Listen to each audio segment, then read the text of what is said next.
Welcome to Sharper Square, presented by Hard Rock Bet. We are part of the Volume Podcast Network. This is the betting show that makes the squares sharper and makes the wise guys pay attention. I am Chad Millman. I am joined by my co-host, my BFF, my companion, my compadre, professional bettor, Simon Hunter. Hello, Simon.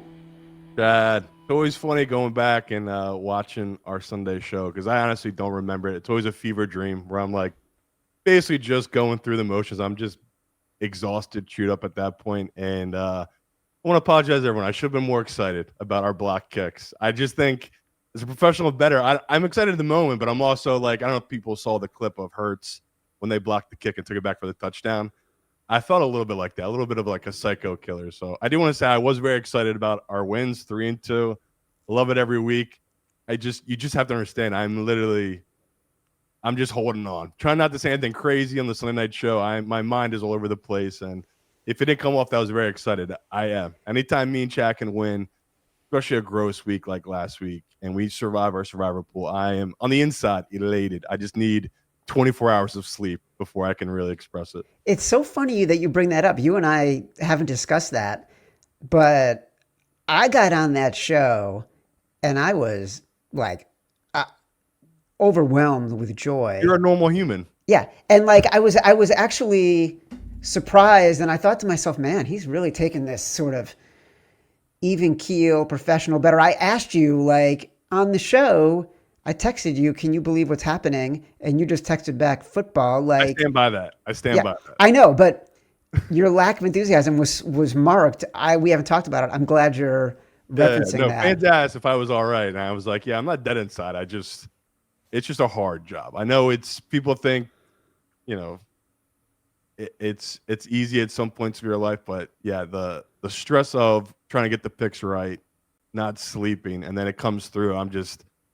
Our Sunday show, I'm just literally trying to hold it together and go through the games. And that's why I think people enjoy the show. It's like you just see two guys either happy or both just equally dead inside talking about their picks. Well, what's funny is I want people to picture this when they think about the Sunday night show. You're miserable, haven't slept in 36 hours. I walk up to my third floor where my office and / studio is to do the show. And by that time, on the East Coast in the fall, it's dark, and I turn on the lights, and that walk, it feels like the longest walk in the world, coming up to the third floor to do that show on Sunday nights. So in that respect, I completely feel your pain. It's hard to be enthusiastic at the end of that day, but we're going to do it for the listeners. We're going to do it for the viewers. We're going to do it for the people that are riding with us. I hope they rode with us on the Chiefs -5.5. I was all in. You were semi in. I hope they rode with us on the Lions at +5.5 early in the week last week. I was all in. You were semi in. But like I know confident. You were definitely the way more confident on the Lions side. Right? Yeah. I was like, I'll do it because I don't trust the Ravens defense, but I still don't know about that offensive line, and I think we got our answer. Which side has more problems right now? The Lions' offensive line doesn't look. Well, that's what we're going to get to, right? We're going to dig in on all that today. Listen, I've gotten a lot of questions, all fair and appropriate, about how are we tracking our record? Where are we telling people? The Tuesday show is where we will give people the final results from Sunday and from the weekend, because sometimes we have the Sunday night, Monday night games. And then we will also reveal how we are doing on the season. So for official record keeping, we went 3-2 over the weekend. For the season, we are now 9-6. You should be seeing, if you're watching on YouTube, should be seeing a graphic up there. Totally fair to be asking. It'll be cleaner in the future too, right? We both agree. We'll have something better in the future. We're transitioning. We're transitioning, trying to make it. We're doing the best we can, people. We're doing the best we can. We want something better in the future as well for tracking our picks, and we will have that figured out most likely going forward. We used to have accounts at another company, and they disabled them, so we can't use them. It's tough on both sides. Listen, that's what, and then we'll do our final picks here on Sunday mornings. You got to listen and watch. We'll flash the graphics every Tuesday. We got a lot to get to today, including the end of the show, the long-promised winner of our reader comment contest. The winner will get some amazing swag. Listen, we're going to figure out what the swag is. We barely know where the Slack channel is at this point. This is our Tuesday show. We're going to review the entire slate. Interesting lines, Simon. As exciting as the games were over the weekend, we still had 8 games decided by double digits. More than 3 of those were decided by 30-plus points. So we're going to see some inflated lines, right? And we're going to see some teams that are truly terrible and potentially no inflation is enough. And I think we both changed our tune on when, it's not quite as obvious as it used to be to back the big dogs. Don't forget, get the show at Sharper Square on YouTube. Go subscribe and like the video while you are at it. You can subscribe to Sharper Square on Apple Pods, Spotify, wherever you get your pods. Thursday night football. Seattle at Arizona. Arizona is a 1.5-point favorite at Hard Rock Bet. Simon, I immediately flagged this as a game I was interested on Sunday night, liking the Cardinals. That was before the James Conner news. That feels like a sharp play to back the Cardinals, but I haven't bet it. I'm keeping my powder dry. I don't feel strongly about it. Yeah, interesting number. I honestly thought they would make the Seahawks a favorite just because coming off a huge win, like we said, public perception, and that's where the money's going to go. So on the line, I'm not rushing to bet, but I am just as you. I'm on the Cardinals side. Thursdays have been good to us. I think we're 3-0 this season. And even though we haven't played in the contest, we played a Friday. We played the Chargers in a Friday game in the contest, but no Thursdays. But they've been hitting for us, and this just feels like last week, another easy spot where it's like the home favorite getting less than a field goal on a short week. And, the biggest concern is the Cardinals secondary, right? They're really banged up. Can Sam Darnold take advantage of that? We'll see, obviously, in this matchup. So, honestly, wanted to flip. Kyler as a dog, I think he's like one of the best guys. Yeah, that's kind of what I'm waiting for. Right. So that's where I'm at, where I'm like trying to be patient. A lot of these numbers, like we talked on Sunday, they're so close, like that Vegas-Chicago 9, that they can flip. It all depends on what books you're shopping at. So be patient. See if you can get a +1.5. Maybe we'll touch again on this one on Thursday, but I just don't think anything will change. Me and Chad will be on the Cardinals most likely. And if it doesn't flip, I'm stuck taking the -1.5. I'll take it on the Cardinals. But, not one of my more confident bets this week. I don't know why it hasn't flipped yet. That's what's confusing to me, especially with Connor being out, especially with the Seahawks doing what they did. I mean, there's a bunch of half points, Chad, and there's a pick out there. It will flip. Okay. Like there's already if they're already moving to half a point, which is such a dumb thing, they'll flip. So yeah, I'm with you. Every book right now is one book did flip. So a 4-lettered word, your ex-employee from back in the day, they're the only book right now that has Cardinals Interesting as a dog. So that's be patient. So we're already seeing, like, here we are very early Tuesday morning. They've already flipped that one book. Yeah. I think you have the right rate here. Just wait, or you can go grab that +1.5 right now if you get it in your state. So yeah, pretty interesting line movement. I think your early read was right that Cardinals is the right side, but be patient. The Seahawks will flip this line. They just had a blowout win. They're pretty healthy. Everyone's kind of in love with them. They're going to get the majority of the money in this matchup. They're going to got. Yeah, most likely.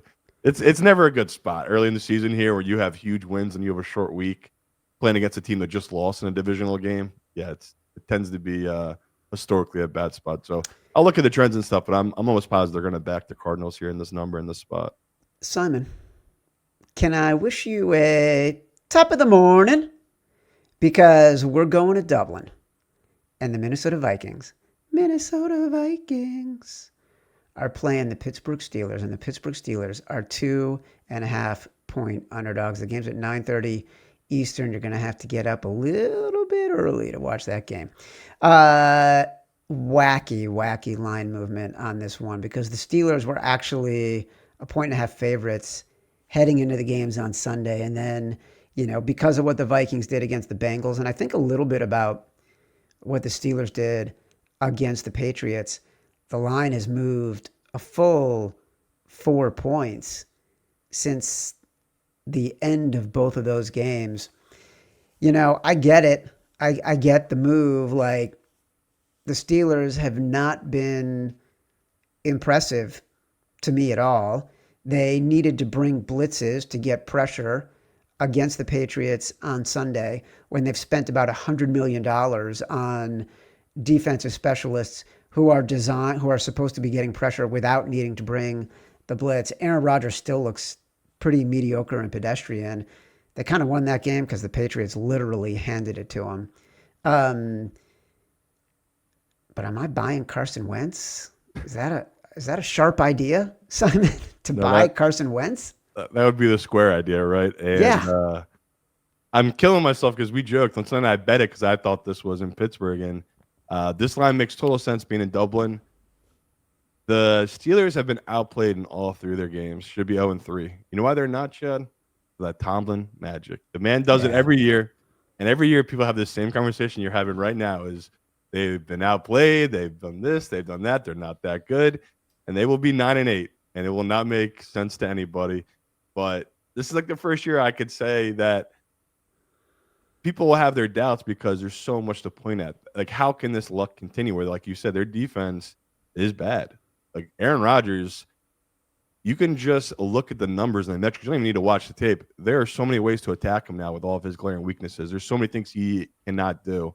And their offensive line has major problems. So Pittsburgh here at this number, I think it's honestly right. Like, I honestly didn't get it because I thought they were at home. But in Dublin, the Vikings are a better team right now. And health-wise, they're healthier. But you are a fool if you are taking Wentz here with this number. Like, they're Hard Rock, I'm looking at it live here in Jersey. They just hit the +3, -115 on the Steelers. So it's all Vikings money professionally early here. So, that could be the right read because it's such a random game in Dublin. We've seen international games. The favorites cover. They win. Yep. Like, that's usually the right play to make. But I can't get over it. Like, +3. Chance of getting 3.5 against Wentz. Won't put more than $1 on it, but I will no doubt end up on this Pittsburgh side. And I said it last week, these backup quarterbacks, I think they went 0-2, the guys who made the start the week before. It's always different in the second week. Carson Wentz might be able to get away with it because there's no real tape. Like, they didn't really have to do anything, right? The Vikings offense, Jordan Mason needed to death and had 2 pick sixes. Like, they just didn't need to show anything on tape with Wentz. So, it's a good spot for the Vikings. So I get why the early money here is on them. And I'll just be another spot. I'll be patient, not going to force it. I'll take the +3 or 3.5 if it gets there on this Pittsburgh side. It's just a gross international game. But I love this for Tomlin. It's just this team is so Tomlin where they should be 0-3 and they are somehow, like Chad said, 2-1. And it's the Pittsburgh magic. By the way, put some respect on Mac Jones's name. Because he did win last week, his second week as a starter, as a backup, which I liked. And you walked me back because you don't believe in Mac the way I believe. Yeah, you didn't cover. In Big Mac. I believe in Big Mac. Here's my question about the Steelers. When in the past, Tomlin magic worked because their defense always found a way to strip sack, get the interception. They just did that last week. I know, but sometimes, like, their defense was better when they were doing it. To me, this felt like the Patriots handing it to them, not so much the Steelers' defense making a play. Number one, maybe I'm picking nits here. You're tough. Yeah, you're being a little tough. Number one. Number two. We're on the same page as that, but this is what they do every year. It's bizarre. I know. I do wonder about Aaron Rodgers, who's basically playing flat-footed against Brian Flores' defense, which is top 10 in pressure rate and blitz rate. Yeah, no, that's what I mean. It's the early money here makes sense to be on the Vikings. I agree with that. I can't get over back and Wentz again in this spot. LA Chargers, the dominant LA Chargers, the Chargers who are breaking our hearts at the New York Football Giants. Giants are 6-point underdogs at home at Hard Rock Bet in New Jersey. Look, the game opened 5.5. We're going to talk about, what the sharp side is in a second. But my question is, I want you to answer these questions. 4 questions. I want you to answer them for me. Yes, no questions. Do we think Justin Herbert is better than Patrick Mahomes right now? No. Do we think the Chargers receiving core is better than the Chiefs receiving core right now? Yes. Do we think the Chargers defense can be as effective as the Chiefs defense right now? Yeah. Do we have the Chargers power rated ahead of the Chiefs right now? Of course. Of course. Yes. So isn't it interesting that the Chargers are the same favorites in terms of point spread as the Chiefs were last week, when the Chargers are clearly a better team than the Chiefs are right now? I'd be very curious to see where you have this power rated, because it feels to me like the Chargers, completely based on the ratings and what the Chiefs were last week and what the Giants did, should be a little bit bigger favorites to me. It's fair. Yeah, I believe I had the Chiefs. I'd have to look. I almost positive I had it at 6 or 6.5. And that's why I said at 6.5, you wanted to take the Giants. I understood it. But we said all week the 5.5 was a side. And Chad knows me. I was just terrified of Mahomes winning big. So I ended up just really being heavy on the money line of the Chiefs there. This is different, where this is Chargers versus a bad team. I have this at -7. This is the type of team that they beat 20-7 or 20-3. Like, this is totally – Herbert might not have his best game. You can get pass rush against the Chargers right there. That was my whole thing of liking Denver there. Like, there was going to be ways to get after Herbert, which, that final drive we talked about, that's why all of us hype him, because that's why for me, he's a top 10 quarterback. Yeah, but that's not even saying much.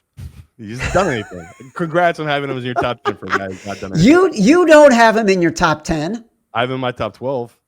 Oh, by the way, when I made the argument that Dak Prescott was in my top 12, you're like, come on. You didn't. That's not even a thing. You gave out your top 12 and you had Tua ahead of Dak. I think you had Stafford at 11. Again, Chad, you don't want to bring up the QB rankings. You were terrible at the QB rankings. One year you had Fields in your all I know is I had Herbert in my top 10. Congrats, and he still hasn't won anything. That doesn't matter. Chad's taking a victory lap on a good September. You can't argue against this. Go ahead, continue with your handicap. What am I arguing against? I said he's been good in September. It's top like 10. The guy's 0-2 in his career in the playoffs. Chad's taking a victory lap. Top 10.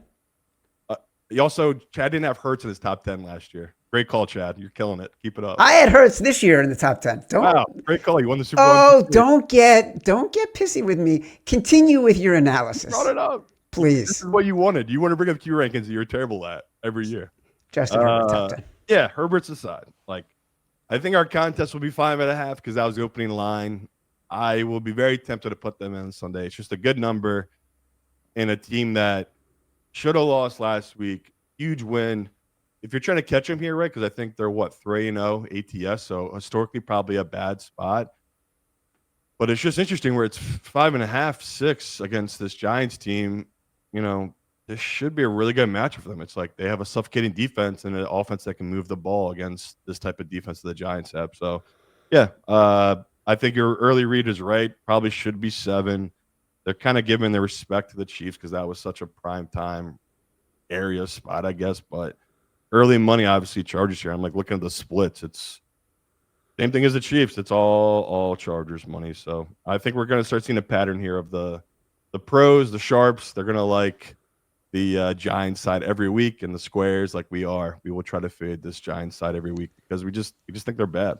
Isn't that weird? Like, why aren't people able to walk away from the Giants? It's totally got Panthers vibes, and maybe by the second half of the year, that's when the tide will turn a little bit, and this defense will be a little bit better, and the offense maybe can be more effective, which is what happened with the Panthers last year. But they're trash right now, and I do think with the Chargers, I think Jim Harbaugh mitigates a lot of the emotional swings that befall a lot of teams in this position.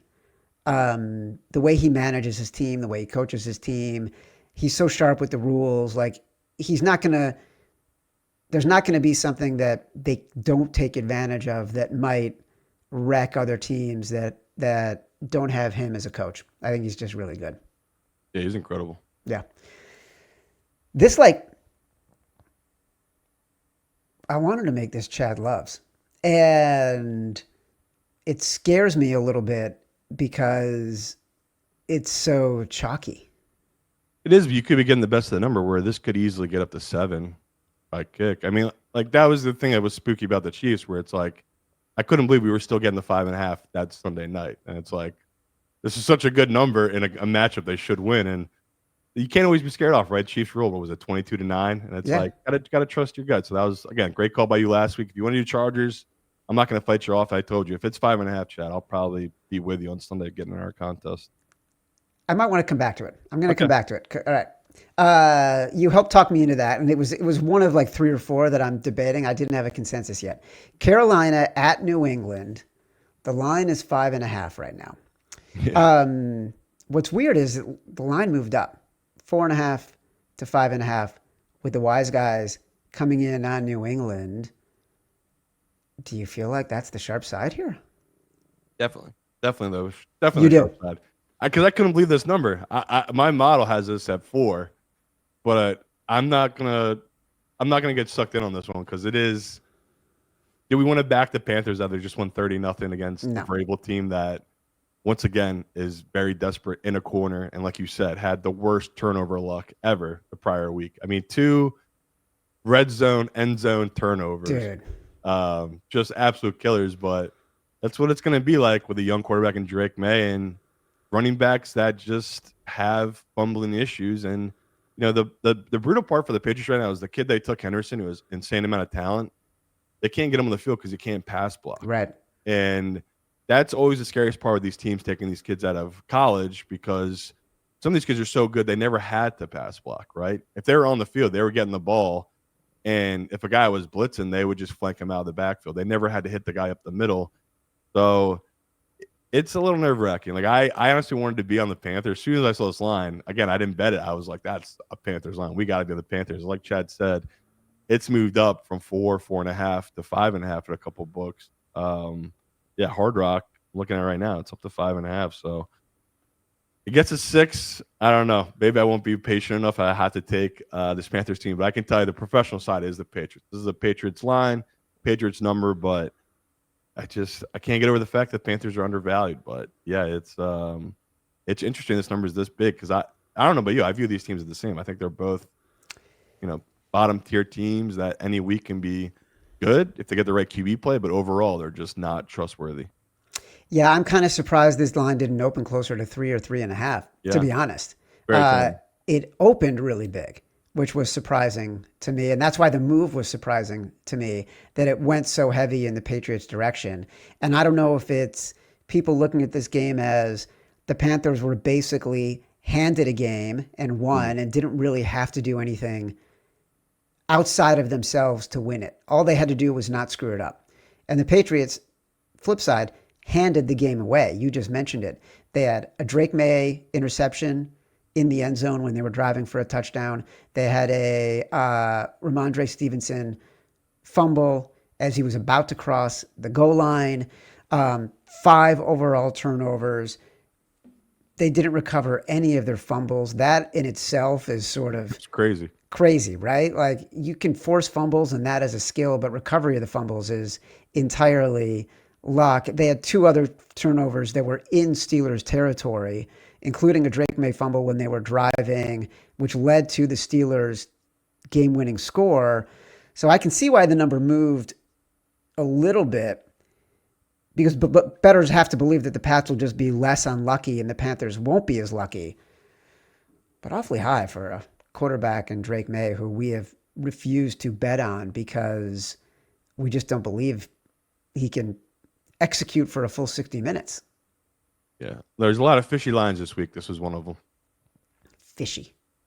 It's fishy. They stink. Stinks. Totally stinks. Philadelphia at Tampa Bay. Tampa Bay is a 3-point dog. This one may be at 3 at Hard Rock, but it is 3.5 in a lot of places and moving in the Eagles' direction. And this one I want to ask you specifically about because you highlighted this on Sunday night. Before we even started talking about games, you were saying it was the week to fade the Eagles. I bet the Bucs at +3. Why is this line moving? Is it the Eagles O-line, or the Bucs O-line? Why is it going in the opposite direction? Yeah, I think it's injuries. And this is at Jersey Hard Rock. It's 3.5 now in Tampa. Okay. So probably when you're hearing this is going to be 3.5, I probably should do it. I'll make it Simon Says. Give me Tampa 3.5. Wow. This really is to me just based on injuries. So, this is a line that we talk about. The Bucs, they've been lucky. They could easily be 0-3. They're 3-0, and the bookmakers know it's only going to go on for so long. On the flip side, this Eagles team, I think they've been very lucky. They could easily be 0-3. So I have a very skewed view on this. Tampa has always played the Eagles well. Just as an Eagles fan, it feels like every time we go down there, we lose. I have to look up because I don't know if that's true, but it feels like for some reason every year we play them because every year we either win our division or we're just scheduled against them, and we go down to Tampa. It's 110 degrees, and we just get smoked. I mean, last year I can remember vividly. We got embarrassed, and they helped us, though. Changed our entire offense because of them. And this Tampa team has major injuries to their offensive line. They have injuries to their secondary. They might be without Mike Evans. That's why this number is going to keep moving. Like, there's a couple of games this week that a lot of lines have moved because of injuries. So I'm going to grab the 3.5 just in case the professionals do come in and hit this back down to 3, which I think, even with all the injuries, I think that's where it should be because the Eagles have their own injuries as well. They might be down. They're already terrible number 2 and number 3 cornerbacks against an offense with Baker that, okay, you take out Mike Evans, there's going to be no Godwin.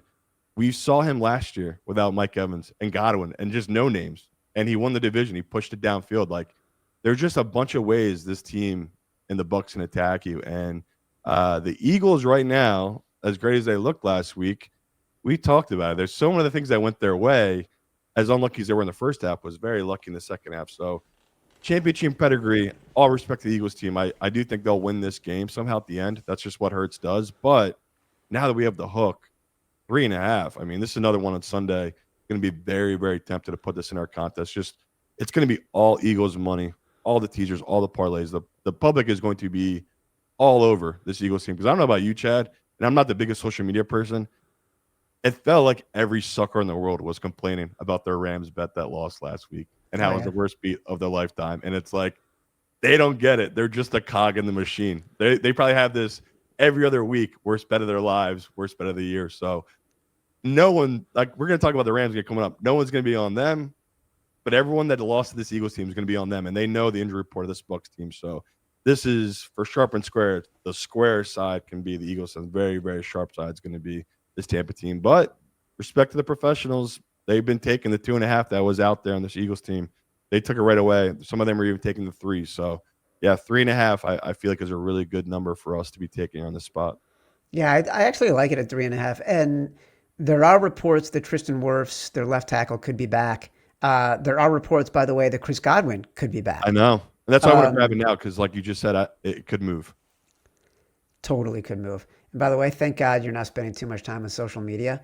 I feel like when I was at ESPN, so much of my job had to be policing talent who would get angry at people who said things to them on social media and then have to tell them why they can't do that. I feel like I would spend all my time telling you why you can't do that on social media. Well, now you can't see people's likes. So anytime a hater says anything to me and I do see, I give it a like.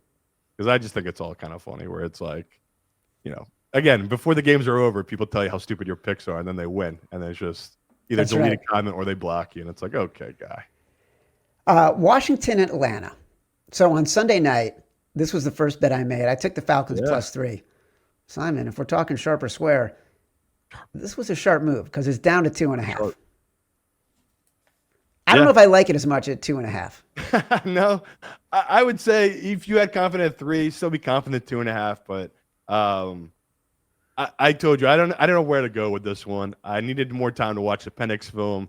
Terrible. Wish I didn't watch it. I feel like if I didn't watch it, I would be all over this number. But my view was I didn't want to make a move on it because I need to know what the health is with Jane Daniels. And to me, your early read was right of the Washington blowout now on the road against an Atlanta team that, say what you want about Penix, he's actually played well at home.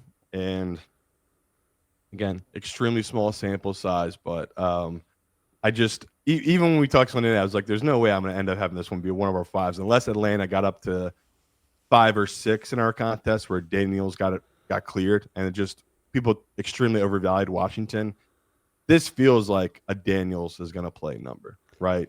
Yeah, and most of the reports are that he will. And Ian So Rappaport, even said that it was likely on Sunday that he would play the following week. So I don't think anything here is changing. I think it's going to end up being at 2.5. You're right about Penix. Like there was zero to like about that game against the Panthers. Like they couldn't convert on short fields, following Panther fumbles. They missed multiple field goals. Here's what I don't get. Guess who got fired this week? yeah, it was weird, right? Their wide receiver They coordinator. fired Ike Hilliard, their wide receivers coach. Yeah. Is that like Michael Penix doesn't have any touchdown passes to wide receivers? He's got one to Oh, Bijan okay. Robinson. They're But blaming that guy. but Ike That's tough. Hilliard, when Michael Penix is off of his worst game in a short sample size as a pro, and Ike Hilliard is the guy who's the scapegoat, Yeah, that's and weird. you give the wide receiver responsibility to the quarterback's coach who had been the wide receivers coach before, like what's that about? That feels like sort of corporate scapegoating to me. Okay, so because I didn't even when I first saw that initial report, I just thought again always negative in my mindset of okay, he either broke some type of law or something went on behind the scenes that we don't know about. Because like Chad just said, you don't see the wide receiver coach get fired in week 3. That's Yeah. a really random guy to blame. So I'm with you on that. That is one of the weird firings. So that even though I'm on the Falcons at 3 and it's because of the number, Yeah, the reason I don't like it because that just feels like scapegoating, excuse making inside an organization where they're flailing. yeah. They brought in Kirk Cousins. The coach is frustrated. Something about that just doesn't feel right to me. Yeah. You know. Then again, the reason I bet the Falcons at +3 yesterday, I'm doing my research and I saw this in the Arizona Republic from a game, a write up from yesterday. And it was clear the Arizona Republic was just trying to win some SEO battle so they could be ranked first when you type in, like, give me analysis of the Commanders Falcons. This was the write up. And this is why I bet it at +3 on Sunday night. It's logic like this. Will Jaden Daniels play for the Commanders in this game? Will it even matter? Marcus Mariota proved to be more than a capable backup in Washington's NFL Week 3 win over the Las Vegas Raiders, and the Falcons couldn't even score against the Panthers. That is the look of someone who read the box score, saw the final score, wrote something as quick as they could, and has no idea what they're talking about. That's why you bet the Falcons +3. There you go. That's it. I know you love trends. I did look on Killer Sports. NFL teams off a loss of 28 or more. Falcons got blown out. Against a team who won by 17 or more, basically a blowout. 58% against the spread since 1989. Yeah, no, that makes sense. That's an I old got man one. spot. I got one more for you later in the show. Cleveland at Detroit. Detroit is now an 8.5-point favorite. Strange game because this was at 10 on Saturday morning before the Browns game and the Packers. And then it got down to 7 after the Browns won. Moved back up to 9 last night after the Lions win. Now down to 8.5. I got thoughts. I want them to be the same thoughts you have. So tell me what yours are. I was praying, even though we were on the Lions, I was praying if the Lions did lose, they would get rolled because this was going to be the most amazing Lions spot because it's indoors on a track, and that's all you need to know about this Lions offense. There's ways to attack that D line of that Lions team when you get in this exact scenario where outdoors at home, we've seen the sample now, like 2 games of them outdoors at home. You cannot mess with this Browns defense. It's just a totally different team, and I can't wait to see the splits at the end of the year. If this is truly going to be our way with this team, that we fade them on the road, we back them at home because, I 10, like Chad said on Saturday, I did make a bet, the look ahead on the Browns, very small, obviously, but I was like thinking that, this will come down, like we said, 7.5. That makes more sense. So if you want to take the Browns 8.5, I get it. I got this right at 9.5, so I do have it as a Lions line. But I just think situationally, matchup wise, this is very, very favored toward this Lions offense, and the Browns offensively. I just don't know if they can keep up. But the fear for me will always just be we're back in a Lions team that just had a historical night. I think it was like some insane stat. It was the first time that the Ravens had given up a 90-yard drive at home in like 10 years. The Lions did it twice. So you saw the best possible game the Lions could play in prime time. And like Chad just said, this number has come down. Like there's still professional smart money coming on this Cleveland side. So another line I'll be patient with. I can't see it getting that much higher. And we're already in the dead zone here. Like 8.5 is the key number. If it gets to 9.5, I don't care. That's no different than me betting the Lions at 8.5. So I'll be patient, like the Lions here, like their offense, and just don't love the matchup for Cleveland. But I can see it. Like I'm trying to picture where it's like, well, maybe Flacco finally has a good game and they can maybe run the ball. And trying to talk myself into this Cleveland side, but just the Lions showed me what I need to see last night, that they can still run the ball, and that offensive weapons between Laporta, Amon-Ra, Williams, it's just so deadly when it's all clicking for that Lions team. So yeah, it's I'm not gonna let the big spread scare me off. I'll go a little chalk here, take this Lions side. I'm so glad you said that. So glad you said that. There's a little bit of clarity after 3 weeks, right? More than you have after 2 weeks. And what we had last night was an example of the Ravens defense is troubled, and we're going to talk about that. But the Browns offense was so bad and so ineffective, it could not move the ball against this Ravens defense that has now been pretty much blown up by the Lions and by the Bills. That's fair. So to me, I'm looking at this and thinking the Lions defense and their pass rush was pretty good last night. And they were pretty effective against Lamar. You're getting a much better team that loves to run up the score and go full throttle at home. And they're feeling themselves right now. And they're coming home against a team where they know they can sort of assert dominance, and they're now 2-1, and they got the Packers at 2-1, and this thing's wide freaking open. And this is a tiebreaker game now, which is even crazier to think. If they win this, that can be held right. a tiebreaker at the end of the season over Green Bay, which is just bizarre world. So I love the Lions here. Oh gosh. Do I like the Lions? I was gonna say the poor Browns. Like I know we talk about how bad the Giants had to start the year. The fact that the Browns have had to go, a Bengals team with Joe Burrow, then Green Bay, and then the Ravens, now the Lions. It's just the schedule makers, man. It's just I feel bad for some of these teams. They started the year, they were just like, nope, you're going to be 0-4 or 1-3 no matter what. The question is, do I wait for the Lions to get to 8? Because it could get there. Like that's what I said. I said be patient. Like I don't see it getting back to 10. No. I know some really smart professionals who are on this Brown side, and it's really about what we talked about last week. It's just their D-line is going to be an insane problem for all these different teams that have a little bit of questions at guard positions, which this is there's some questions about the Lions interior line. I know we didn't look at last week, but they've improved 3 straight weeks. That's where we're banking on this Lions interior line. They've gotten better. They're getting more in rhythm here, and tons of respect. Mason Graham, Myles Garrett, that front four. We know the deal with this Browns team, but I love that we're on the same page here. It's indoor. It's going to be a track meet. It's going to be tons of points, and Joe Flacco cannot keep up with that. Can't. My worry is that they bring in Dylan Gabriel, and that changes the scope a little bit. He gets garbage time points and whatever.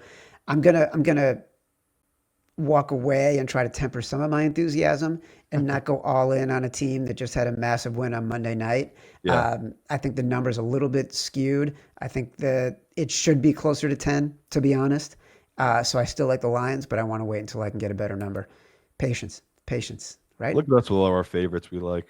Yeah, I know. That's honestly why I couldn't make a sort of choice yet, because I keep looking at this and I like the Chargers. Yeah, I love like favorites this week. I like the Lions. Like let's talk about Tennessee at Houston. Houston is a 7-point favorite. Here's how I think we've grown. You ready? Yeah. 2 years ago, I know you like when I go deep. 2 years ago, I think we automatically would have bet the Titans as division home dogs against the Colts this past weekend. But we didn't, right? Last year, we would have passed on the game entirely instead of fading the Titans when they were playing like trash. This year, we did the right thing. We faded the Titans, and we bet on the Colts. The Titans are now 3-17 against the spread with Brian Callahan as their coach the last season plus 3 games. This past weekend, they couldn't even get a field goal off at the end of the first half because they were too disorganized for the operation. They took a penalty. It got moved back. They missed the field goal. The offensive line, which we hoped would have been a strength, is just atrocious against pressure, which is something the Texans do well. CJ Stroud is seeing ghosts, hearing footsteps. Their success rate is amongst the worst in the NFL. I think only the Titans are worse. But what's more frightening for me about the Texans offense is that they're not terrible against pressure. And yet CJ is still feeling the footsteps. So I don't know what to do here. Tell me what's sharp. Tell me what's square, because I'm kind of at a loss. Yeah, I'm happy to pass on this one. I would say the sharp side probably will be Tennessee, like you said. They're going to be undervalued here, and their biggest weakness looks like it's against the run. Houston can't run the ball, so that right there, it's like okay, at least there's something you can bank on with this Tennessee team that their biggest weakness maybe it won't be exposed in this matchup, and it's just an insane number. Like the fact that this 0-3 Houston team is -7 at home against Tennessee. I can't believe the Tennessee's viewed that poorly by the bookmakers. Like I have this line at 4.5, so I'm way off of it. I like the Tennessee side. What Chad just said, even last week, I get it. It was a Tennessee spot, quote unquote, but I just couldn't get there with the coaching staff and all their weaknesses. And it's the same thing here, where the number makes sense. They are insanely undervalued against a bad Houston's team that's being overvalued, propped up. It feels like same because of what they did last year, right? Like, and even this year, their defense has been good, but overall, man, it's that offense, and that's a huge number for a struggling offense to cover. And we know the deal is CJ. Like, there's Stroud has got issues right now, so yeah, I just can't be confident back in his side, even though I'm really tempted to, because this just feels like the books are telling themselves making this such a big number that this is a Houston game and a Houston spot, but I'll just avoid this one like the plague, hopefully, and won't even bet on it in that. Because if I bet on it, I'm gonna have to put it on one of my TVs, and I don't have to watch this game. I experienced Houston last week, and that was enough for me. So yeah, I'm happy we can pass on this one. Corner TV game. The meme that's going around this past week is where CJ Stroud was talking to Caleb Williams last year and saying, keep your head up, stop making these mistakes or you're going to do great. Like all this parental advice. And then someone has thrown a stat box up of how CJ has done since that game versus Caleb. And Caleb is just better in every metric. You'll accept the major ones, which is win his division. Which is winning his division and winning in the playoffs? Yeah. Yeah. You and your I know the things that matter. Who cares? You and your winning. Yeah, who needs to win playoff games? I need stats. I need 50 touchdowns. I need superficial numbers, okay? Yeah. New Orleans at Buffalo. Oh, God. Dude, hear me out, okay? We've talked about liking favorites. You flagged this on Sunday night when it was at 15.5 and said your ratings would likely have it at 16. 17, yeah. Now it's at 16.5. The initial read's right, though. Of like, I thought my model would have this at 17.5. It does. It has it 17.5. So I'll still take this bull side, but this is just another game where Chad knows me. Like, I'll just be a coward. I'll probably have a ton of either alternated lines. Like, I'll break this down to 6.5 or 5.5 or Bills money line. Bet it that way. But this will most likely be our survivor pick. Like, I love weeks like this that we can just take off, pick the obvious one. There's just no world. There is no world where the rat, Spencer Rattler, beats Josh Allen in this spot at home. Because as, much as you want to think, well, they have so many injuries to their defense, right? The Bills, they are susceptible to offensive like right now. Like there are injuries to their defense. We've seen it exploited basically in every game they've played this season. I mean, I guess the Jets it wasn't, but you've seen that Josh Allen has to be Superman. So big spread like this with a bad defense, I get why guys might be on the Saints side. I can't get there. I like after last week, me and Chad talk about it. When you don't have a coach, which I don't think Kellen Moore is a head coach, and you don't have a quarterback, you're so far behind now in the new NFL where it's like these teams that go for it on their own 30, on their own 20, they're never going to be in that position, the Saints. And if they are in that position, it's because they're already down by 14. Like it's just all so bad. And I know that we knew coming to the season they were trying to tank for that first pick, but they fooled me a little bit on their first 2 home games where it's like, oh, I saw some fight. I saw a little heart. That Seahawks game was a total other way. They quit immediately after getting down by a couple points. So it's an interesting spot. You got a well-rested Bills team. Hopefully gets healthy on defense. Huge spread. I'm on the Bills side. Even my pick pools, I've taken the Bills because, like you said, a lot of my pick pools locked in at 15.5, 16. As long as yours is below 17, I think it's a good number on this Bills team. And Chad just gave the data. We might not hit it this time, but long term, I always figured that this would be a winning spot because it isn't a divisional game, right? It's just a huge favorite against a really bad team. And we've seen the new NFL. It's a huge gap between these really good teams and these really bad teams. So nothing here to wrap my head around for backing the Saints other than the Bills have an injured defense and it's a big spread. I wonder who's betting this Saints side other than your one buddy who just loves betting big dogs and the professionals that are just like, this is modeled at 14.5. It's 16.5. I'll take that number. I don't know who's modeling that like that anymore. If you are, then you're not paying attention to the past couple of years. That's what I think. I'm not going to judge. Everyone's got their own models. Some work, some like Chaz was saying here. That some are just absolute dog shit. Well, I'm a judger. That's what I do. I like the Bills. I'm probably going to bet the Bills at 16.5. I'm with you. Indy at the Los Angeles Rams. Rams are 3.5. Let's get some context, okay? The look-ahead line on this was 6.5 back in May. The Rams, 6.5 point favorites, right? In May? In May. Okay. In May. Okay. On Sunday night, it was 4.5. You talked about a Sunday night. You said you're going to take the Colts at plus 4.5. It was the sharp move. It's moved down to 3.5 shortly after we got off the air on Sunday night. Live show moves lines. That's not surprising because the Colts were dominant again on Sunday. But the Titans team is clearly pretty bad. What I'm trying to figure out is what is the edge for the Rams, right? The Colts have given up just 2 sacks all season while being blitzed more than any team in the league. The blitz rate against the Colts is higher than any other team. The Rams' edge has been their pressure and their pressure rate and their pass rush. So my question becomes, are we playing with fire? Like, we are 3 weeks in. How much have your ratings on the Colts moved to give you confidence betting the Colts in this game? I mean, it's moved a lot. I got very lucky, though, that I was people can go back, or I guess you can, but I said that if the Colts had made the move to Daniel Jones, I was going to be much higher on that team. And I never saw it being what it's become, where it's like he's doing stuff Peyton Manning didn't do.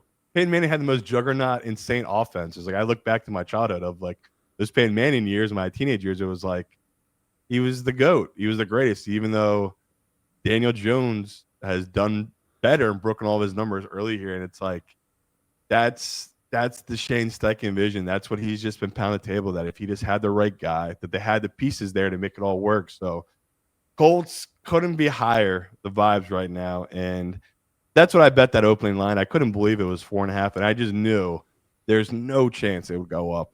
But I am firmly on the Rams side here. You are. Yeah. And this was almost a Simon Says, but I think we can be patient and we might get the 3 like we did with the Eagles, which, again, didn't matter.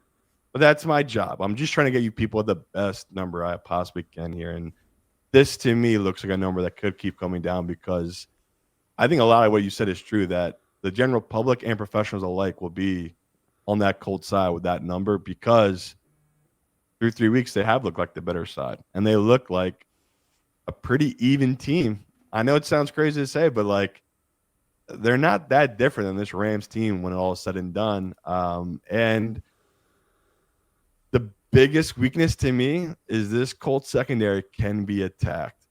And you saw Bo Nix miss big throws again against this Colts team. They had to settle for field goals that Stafford usually doesn't miss. And that Eagles game, like I said, every little thing went wrong. And McVay played like a coward. He really did. Where like in that second half, he took the field goals. Yeah, he was super conservative. Yeah, like he just went so safe conservative against the team that if you give them a little bit of life, they took it from him. So I see this as being a spot that even if they get up, they'll keep landing on this Rams team. And I look at this matchup wise, I think it does come down honestly to Jonathan Taylor. As much as I do give respect to Daniel Jones, if they can get their running game going, they can do stuff off play action.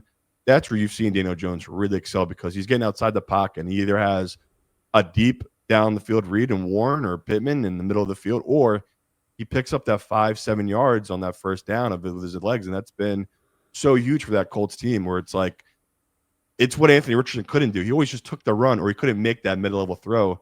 Daniel Jones has been doing both perfectly. So I get the love. The vibes are super high for this Colts team, but like the Rams were fade last week, this is such a Rams spot and a Rams number. Of course, no one's taking the Rams -3.5 right now, right? They're all going to be taking the Colts number. So I'm going to be patient here. Love the Rams. When we remember serious discussion Sunday, maybe we'll make us force this one in because they're probably one of my favorite bets this week, this Rams side. And I just love their matchup offensively. And like you said, defensively, there are ways that the Daniel Jones can exploit them. But you're banking on Daniel Jones to play very well for 4 straight weeks.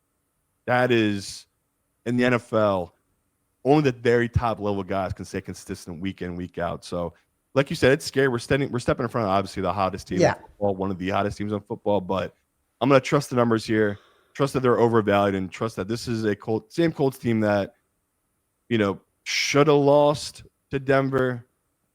That's fair to say. And they're a team that's kind of being overvalued because they beat up on a really bad Miami team, beat up a really bad Tennessee team, played well against a pretty good Denver team where the Rams, they showed last week they're a legit good team like they showed against the Eagles team. And I think we're getting a nice buy low spot here on this Rams team. Yeah, in everything you just said, to sum it up, it sounds like we're betting the spot. We're not betting anything about the matchup. We're not betting anything about the teams. We're not even thinking about any advantages the Rams may have, maybe a little bit against the Colts secondary. But I agree with you. I didn't want to bet the Colts at all, even at 4.5. I've just been trying to figure out how to get to the Rams because I love them in this spot. Totally love them. And if you did join me on the 4.5 on the Colts, be patient then and wait for the 3 because that's a real middle. Like that's a nice little middle the books are giving you. And they usually don't move it that much because they hate giving up middles. But I'm checking right now and it's all the money. It's all on the Colts. So like I said, professionals, Joe Public, they're all coming in. And across the board, every book right now is 3.5 on this number. So just be patient. I think one will pop for us and we'll be able to get that 3 on this Rams side. I'm going to wait. I'm with you. I'll end up betting the 3.5. I ended up never last week. I never got the Eagles 3 in Connecticut. I couldn't get it. So I had to bet the 3.5. I bet it on Sunday morning. I was walking my dog and I started to see the juice move in the direction that was going to move the number back to 4. I'm like, oh, Jesus Christ. I'm just going to bet it right now. And I was miserable for about 59 minutes. Jacksonville at San Francisco 49ers -3, -120 at Hard Rock Bet. Listen, the news out of San Francisco is that Nick Bosa is out for the year with a torn ACL. Here's the question you have to ask. Has any team had more high-profile injuries to more key players over the past 5, 6, 7 years than the Niners? No, they have the worst injury luck, and it's not close. It's insane. This year was supposed to be the year they were healthy because they had such bad injury luck last year. But at some point, don't we have to sort of ask the question, like, is there something going on with the trainer? How they treat their players? Not that I want to be defamatory, but isn't it weird? I've heard that for years. I've honestly heard that for years. You have? Yeah, about the 49ers and Um, yeah, I'm with you. Like it's interesting. They have all these soft tissue injuries.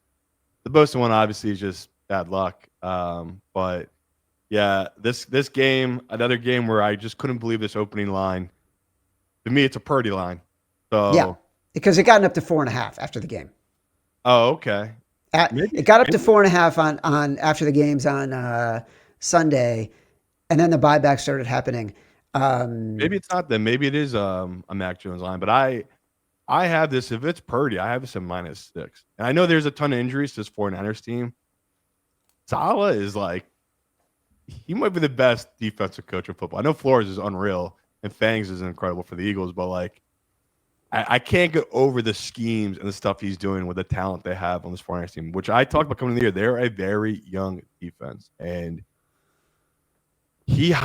whatever guys are good at, he just highlights it so well. And they bring in these free agents, and Saleh has just made them be so much better than they were where they previously came from. So this is totally like a Purdy bet, but it's also just a solid bet. This defense against this Jaguars offense that just feels constipated and just not right. And I just do not like this spot at all for this Jags team where I thought this was going to be a way more public side. We'll see as the week goes along here.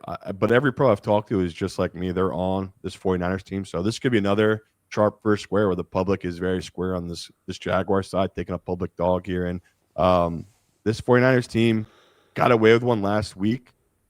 But I look at this matchup that's very favorable to them. And McCaffrey, I saw some crazy stat where he's like leading the league in touches. And he could break, if he keeps at this pace, he'll break the NFL record for touches. But that's what they should be doing. When you watch, he is such a difference maker to that offense, and everything should run through him. Just wear him out. Like you got him.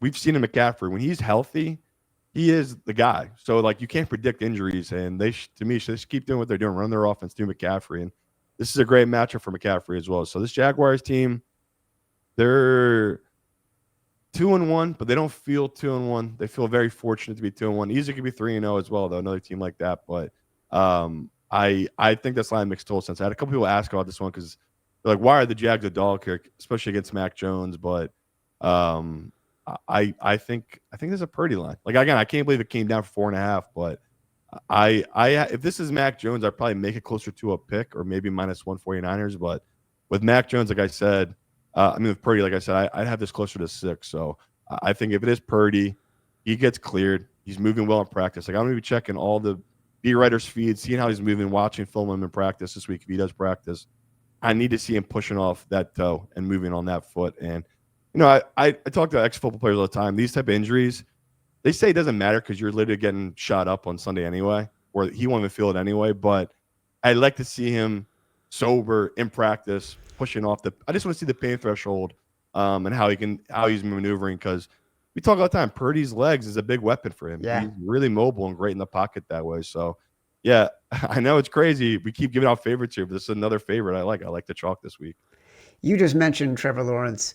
Let me give you some context here. How bad? We're not Trevor Lawrence fans.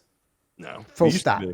We're so off the train, and that team feels like it's on a knife's edge of just descending into chaos and frustration, with a lot of young talent that hasn't had success and is going to get really frustrated with yet another new coach who can't seem to.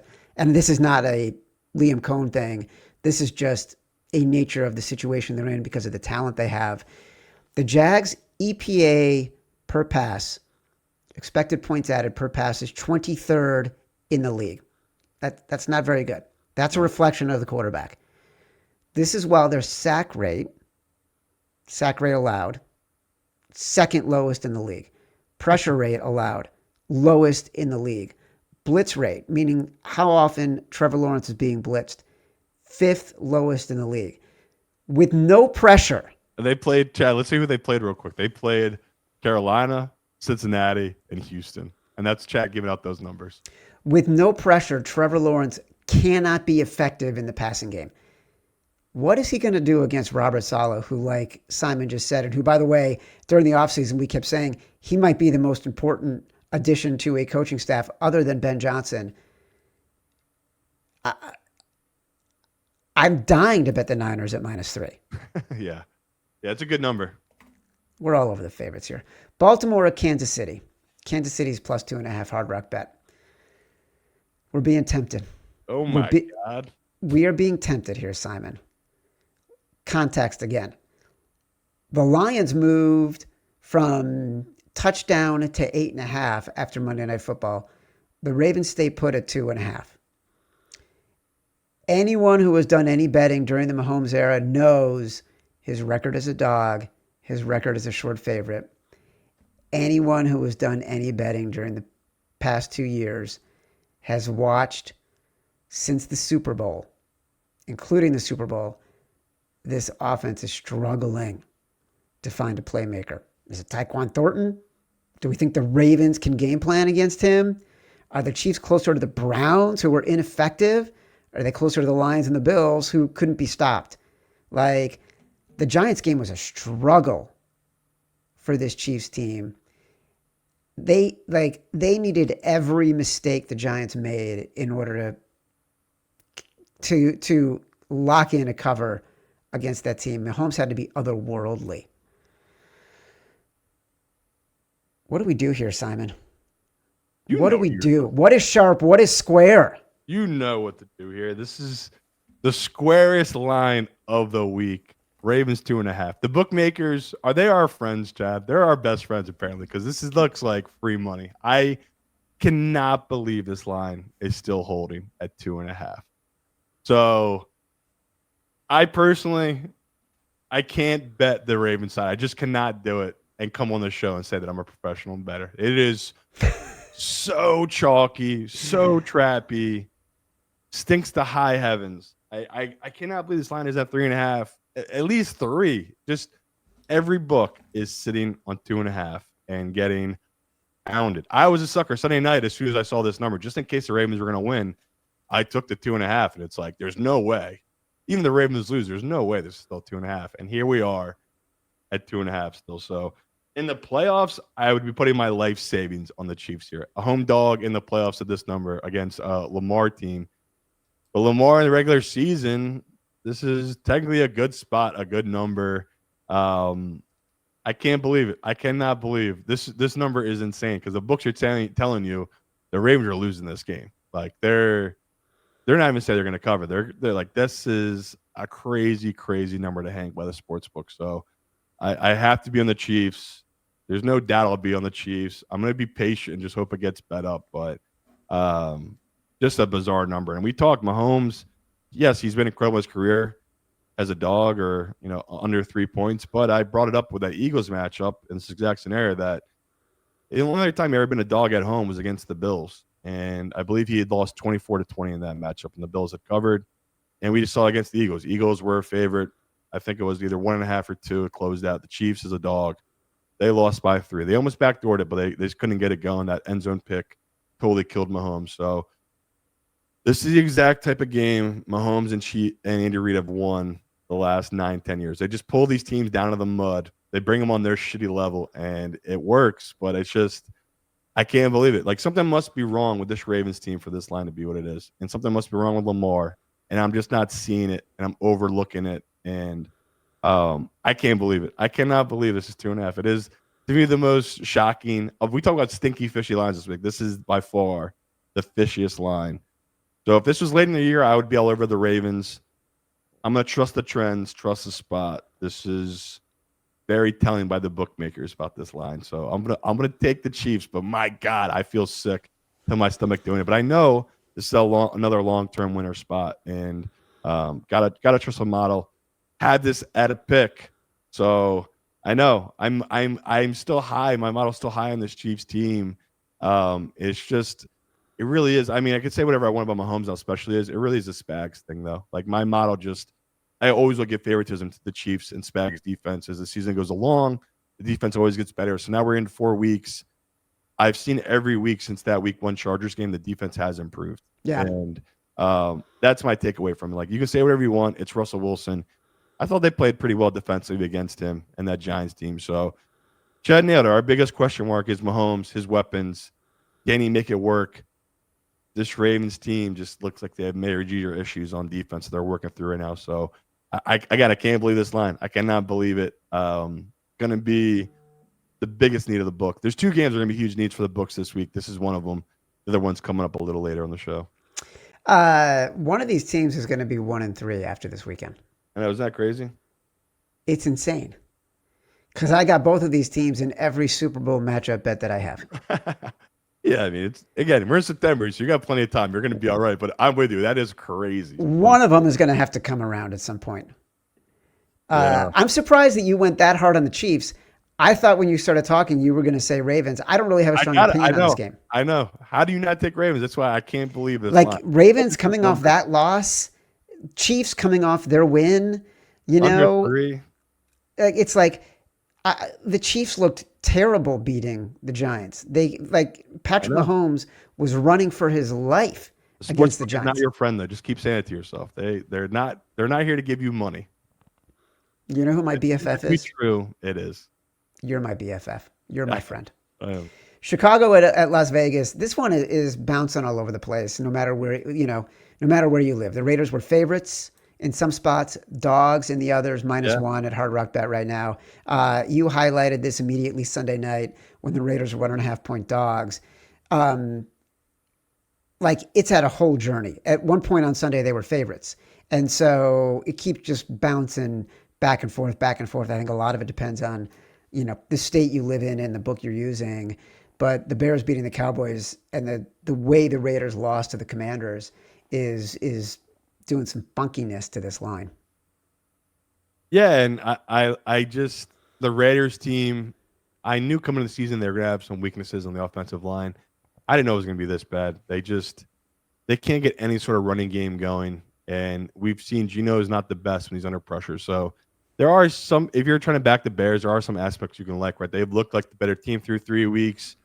Their defense is, I know it's a weakness of that Bears team, but at least they have some guys that can get pressure. But when I look at the Bears secondary, they got away with one against Dallas. Oh, yeah. And this matchup is not good for them against this Raiders team indoors on a fast field. And Caleb, we saw what he can be when there's no pressure. Max Crosby is not anything close to what the Dallas Cowboys have on their front four. He's going to get his. There are guys beatable on this Bears front line. Like their line is still working it out, figuring out, right? They brought in a bunch of free agents, and they're just putting all these guys together. It takes a little bit. So, once again, like this Bears team, I kept saying, I really think they're going to be much better later in the season. That was the perfect game against Dallas. And we talked, that was a Bears spot, but between the CD injuries, the turnovers they kept getting, like it all just really went that Bears way. Cowboys right tackle left the game and is done for a few weeks. Yeah. Yeah. So, like, it was just so bad for that Cowboys team. And you'll see the line reflects the Cowboys out of a bunch of injuries. Their number has moved a ton this week. So, that makes sense. But I just think it's the hate's gone too far in this Vegas team where the Bears might win this game, but this shouldn't be more than them being a dog, right? Like, they should be a 1.5, 2-point dog in this game. There's a bunch of books out there that still have them as a 1.5-point favorite. So people can easily see what my read here is. I'm just taking the value, better number on a team that isn't as bad as they think they are. And Vegas at home in this matchup, to me, is pretty favorable. Like that was not like a brutal spot last week, but it was a little bit, right? Them going on the road. Yeah. Short week against a backup. They just, from the get-go, they were just getting mauled. And we've seen it early in the year here. We inflate too much on the small sample size that we have of these few games. So still have hope for this Raiders team, but they easily look like the 4th team in this division. And that this line here reflects that. If they had shown anything last week, they easily would have been a favorite in this matchup against this Bears team. Because like I said, most models aren't going to have this Bears team highly rated, right? As good as Caleb Williams looked, there's still some things to take away from him that he struggled with. So, betting the number. Don't know if I'll force it into our contest. We'll see as the week goes along here, but I am on the Raiders side at +1.5, but not one of my 5 favorite bets yet this week. We got a lot of questions last week. Why didn't we talk more about the Raiders and the Commanders against Marcus Mariota? And like we just didn't like the game. And like we talked about it on Tuesday, never went back to it because we just couldn't figure out what did we like about the Commanders, what did we like about the Raiders. It just wasn't a game that was, that we were tracking that was appealing to us. This week, a little bit different. You just mentioned Dallas Cowboys, a lot of injuries. Now 7-point home underdogs on Sunday Night Football against the Green Bay Packers. Yeesh. Like, man, does the NFL know how to do drama? We thought the script writers were crushing it with all those block kicks. And then we forgot that they were coming back with next week's episode and bringing Micah Parsons back to Big D. Yeah. It's brilliant, brilliant programming. I don't like this game. Like, Micah's back, CD's out, the right tackle is out. They can't stop anyone on defense. Matt Eberflus continues to be, a recycled joke. What do we do with this game? Honest to God, I don't know what to do with this game. I'm taking the 7, but I'm not putting a lot on it because I think your early readable. This will just keep growing. This is going to be Green Bay will be in every teaser, every parlay, just like they were last week. The public will not care that they lost. They will come right back on because Dallas has so many injuries and they looked horrible. And they were, I think, the number 2 most bet money and ticket almost at every sportsbook last week. Everyone was all over Dallas last week. Now they are totally off of them because of all these injuries. And Green Bay's defense through 3 weeks, they're another team you're just like, man, that might be a really, really good defense. Yeah. And I know I don't want to take too much away from week 1 with the Lions, but since then the Lions have looked like a juggernaut. And that week 1, they looked totally lost. And it's 3 weeks now, Green Bay's defense every week has just looked the part. They look incredible. So for me, it's all, again, playing the number. Overvalued team in Green Bay, undervalued team in Dallas. That people still think this Green Bay team is a top 3 team in the NFC. I mean, they literally had them number 1. I think sportsbooks had them as the favorite last week to win the Super Bowl. It's just overreaction. This is a good Green Bay team, but they have their own injuries, especially to their offensive line and the wide receiver position. And, Tucker Kraft, how important he is.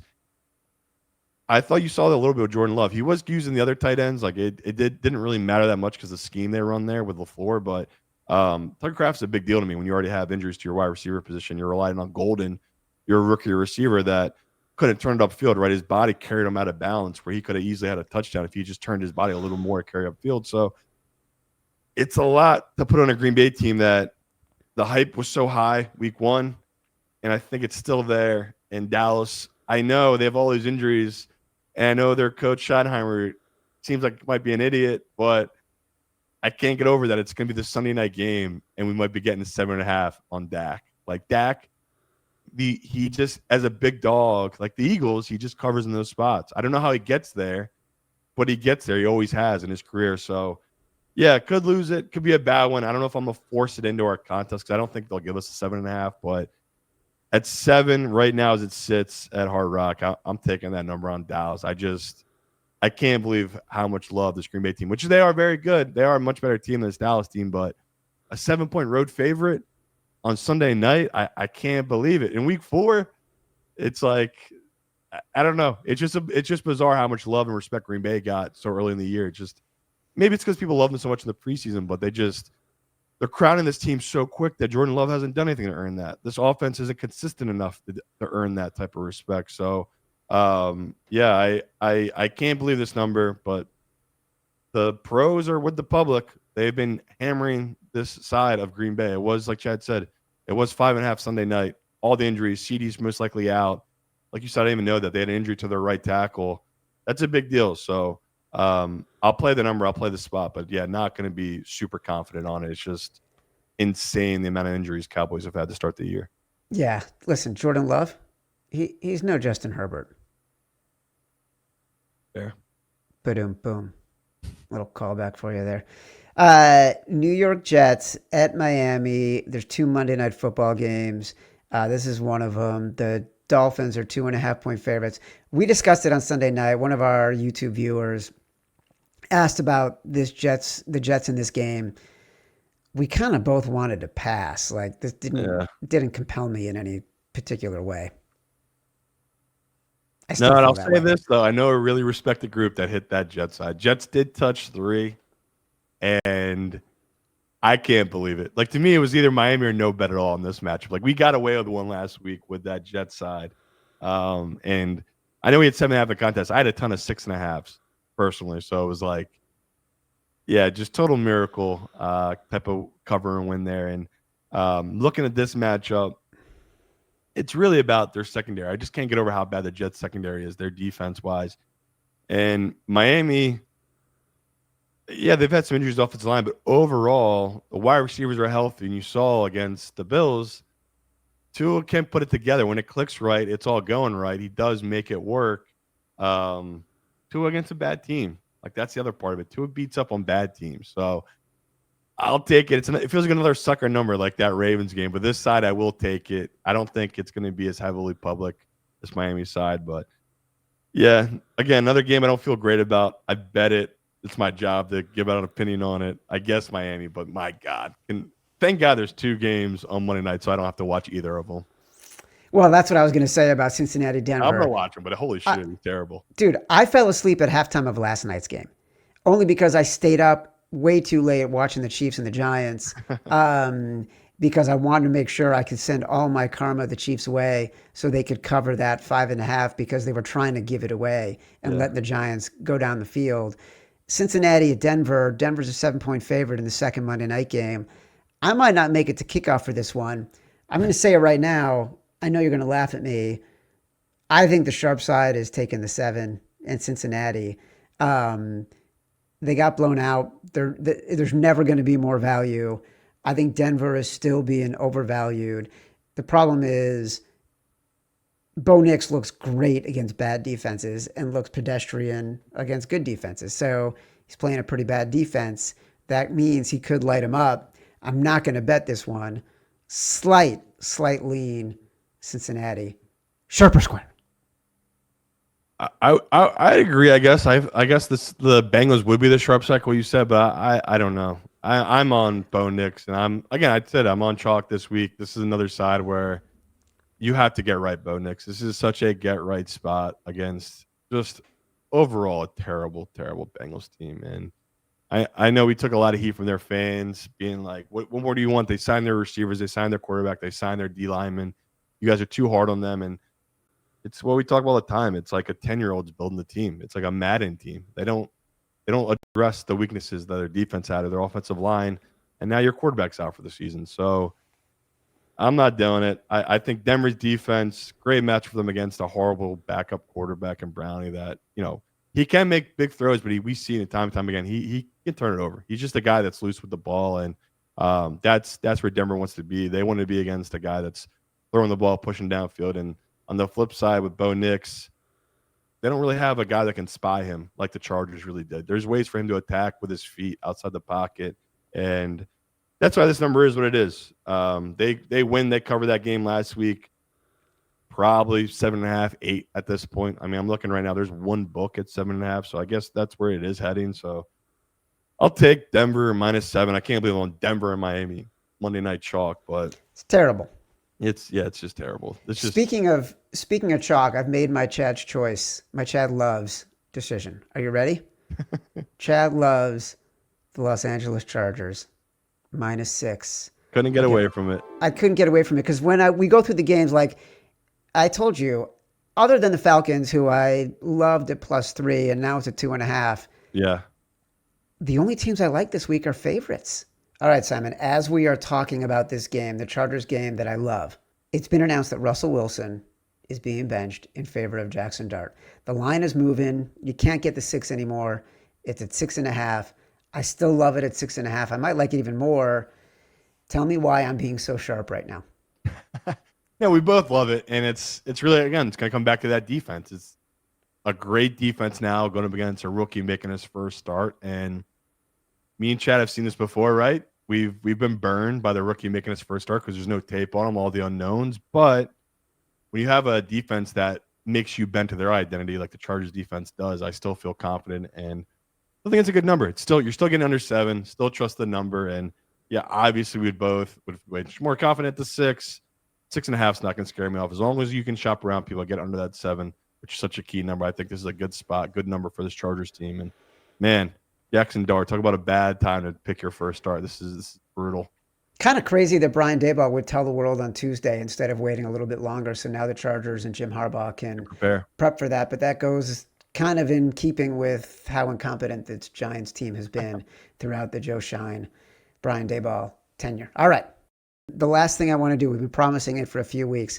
Contest winners. You guys have been so kind in helping us relaunch Sharper Square or launch Sharper Square, new network with the volume, who we love. It's hard to relaunch an audio show and get it to exist in the rankings and consistently be in the rankings the way we have been. It's all thanks to you guys and continuing to rate and review, leave us 5 stars, saying whatever you want. We want to reward some people. We have gotten some excellent feedback and some 5-star reviews on Apple Podcasts. There will be many winners. Our first batch of winners: T. Mike Mac, Jimmy Half Greek, your compadre. I love that one. You're going to email sharpersquare@gmail.com. We're going to get you a prize. But let me read the winning review from T. Mike Mac. For some reason, I've enjoyed gambling on football for 30 years, even though I lost money. Since I started listening to Chad and Simon, I am up around $7,000. You need thick skin, though. Best advice Simon gave a while back is that when you're betting a terrible dog, you have permission not to watch it.